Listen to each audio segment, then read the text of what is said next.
The Outer Banks are barrier islands in North Carolina that rank among the top listed family beach vacations in the US. Famous for its alluring beaches and lighthouses, they also encompass some fabulous history. Because of the numerous shipwrecks caused along its coast, Outer Banks is also nicknamed as the graveyard of the Atlantic, which is an incredible diving site today. Apart from playing on beaches and gazing upon the sunrise and sunset, you have a plethora of activities to do: fishing, crabbing, shrimping, surfing, birdwatching, woods and wildlife exploration, water sports, and air sports. I've included some relevant places for these activities. While driving down the straight roads that stretch for miles, you get to see farms, fields, churches of a countryside, lovely beach houses, and long bridges over the sea. Plan to stay somewhere in the center of the Outer Banks since it is a chain of islands, otherwise, much time is lost on travel. Day 1. Roanoke Island is renowned, being the site for the first English settlement. Roanoke Island Festival Park, Island Farm, Fort Raleigh, Elizabethan Gardens are some great historical places to learn and visualize life in the Elizabethan era. Elizabeth II ship welcomes you just at the Festival Park entrance. Roam in the ship's deck and bow, go down, see the tools, utensils, and navigation systems in use back then. Sailors dressed in the 15th, 16th century costumes interact and explain about sailing in those times. Roam around the American Indian town and the settlement site where you can learn how blacksmiths, weavers, and carpenters worked. They also display early punishment methods when jobs were not done properly. Adventure Museum features exhibits of ships, boats, lighthouses, 15th century costumes, etc. Don't be startled to find a one-eyed pirate keeping an eye on you. Before leaving the park, be sure to check the admirable Roanoke Marshes Lighthouse, a play area nearby, and grab a fresh juice or a quick lunch. While you'll find a variety of local seafood with popular crab and shrimp dishes, pimento cheese and biscuits, you also have McDonald's, Dunkin' Donuts, and pizzerias. By afternoon, we headed to the North Carolina Aquarium in Minto. It was a joy to watch the tiny seahorses, amphibians, reptiles, sharks, playful otters, and the mesmerizing jellyfishes. We even spotted fish taking a nap. A Neptune Theatre shows films and educational animal programs. You are allowed to touch certain snakes and sea creatures like the spiky urchins and the flat stingrays.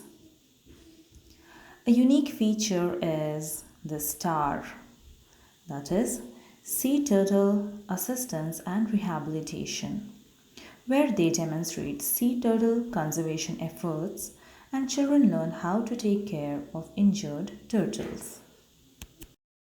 Nags Head is a chirpy town bubbling with excitement and recreational activities. Apart from the Jockeyred State Park and the Bodie Island Lighthouse, it has water sports, factory outlets for shopping, the First Flight Adventure Park, fishing piers, restaurants, and golf courses. We went to a pirate-themed Mutiny Bay Golf with picturesque surroundings. You can easily spend a fun-filled day over here. Day 2 was all dedicated to water and water sports.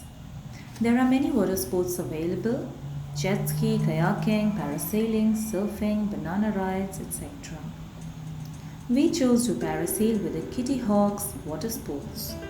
Our boat's name was The Sky is the Limit, and indeed it is. It was our first time parasailing, and and undoubtedly we had the most amazing experience of life. Hovering 600 feet over the Atlantic and beholding the beauty of its waters in the Roanoke Sound. You can't help but admire the serenity of the atmosphere and the vastness of the sea. On descent, we were half dipped in the seawater, which was like a cherry on the cake. Great crew.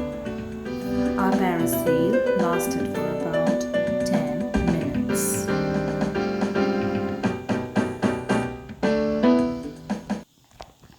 We also did a bumpy, jumpy water spraying bumper ride. Next, we headed to the nation's first seashore, that is Cape Hatteras National Seashore. We spent some time in the beach. In some places there is still and calm water, in some places there is deep blue surging waters. If you have time, you can check out the Cape Hatteras Lighthouse or take a free ferry to Roanoke. Day 3. The Wright Brothers National Memorial in Kill Devil Hills is to commemorate the first successful human attempt of controlled heavier than air flight. Among the well-maintained lawns stands the 60 feet tall granite monument designed like wings, paying respect to the engineer brothers Wilbur and Orville Wright. The bronze and steel sculpture you see here depicts the event when the first flight took place in December 17, 1903, with Orville Wright as its pilot. The plane flew 120 feet high and lasted 12 seconds. This sculpture was gifted by the state of North Carolina in 2003. You can see Wilbur Wright at the back of the plane with some witnesses and photographer. This is the recreation of the scene of first flight. You can have more information at the workshops and visitor center. There are some magnificent lighthouses in the Outer Banks. We wanted to visit the Bodie Island Lighthouse, but too bad, the tickets were all sold out for the day. So here's some tip. While in Roanoke Island Festival Park and Wright Brothers Memorial, you can purchase tickets on spot while pre-booking is required in NC Aquarium and watersports. For Bodie Island Lighthouse, online tickets must be booked on the same day. Due to a restricted time schedule, we completely missed these attractions. But we were absolutely in love with the town names. Kill Devil Hills, Nags Head, Roanoke, Kitty Hawks, each having a story behind its name.